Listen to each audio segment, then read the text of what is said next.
Mbola hijanona amin'izay vaovao sosialy izay antsika ao anatin'ity fanadidina manaraka ity. Tsy tany mpanjakana fa an'olon-tsotra ny apahan'ny toeran'ireo mpivarotra asa tanana ao amin'ny Pochara Sorano, araka ny nambaran'ny tompon'ny tany ny farany herinandro teo. Ny andindiny mahakasika izay indrindra no entina amintsika manaraka.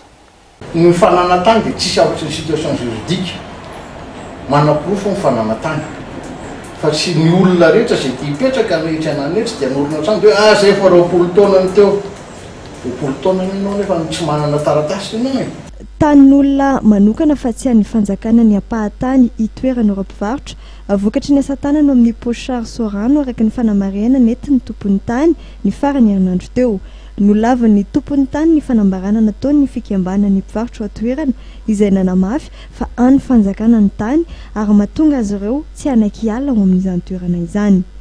Tsy mauvaise foi izy dia ahoana nananganana ny association dia le association na mijoro eo dia efa fantatro fa zavatra tsy ara-dalàna ny atao dia mbola sisihanao foana ho atao le zavatra.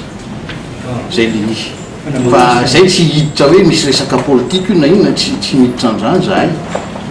Fa teknika moana anay raha resaka araka ny lalàna dia araka ny lalàna ny hitonana azy.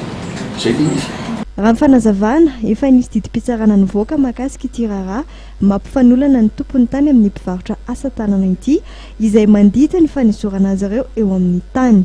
Etsy andaniny ny komuna izay nindrana ny tany dia efa nanatsahatra ny fandaovana ny ofany ary tsy naka ampantsena intsony tamin'ireo mpivarotra. Tsy ahivana fa tamin'ny andro nitondrany ny Giwili Razanamasin'ny tanàna no nindrana vonjimaiky amin'ny tany ny komuna ametrahany ireo mpivarotra ireo ary roa volana ny fotoana ny fanarahana tamin'izany fa hitadiavan'ny komuna toeran-kafa ho an'ireo mpivarotra.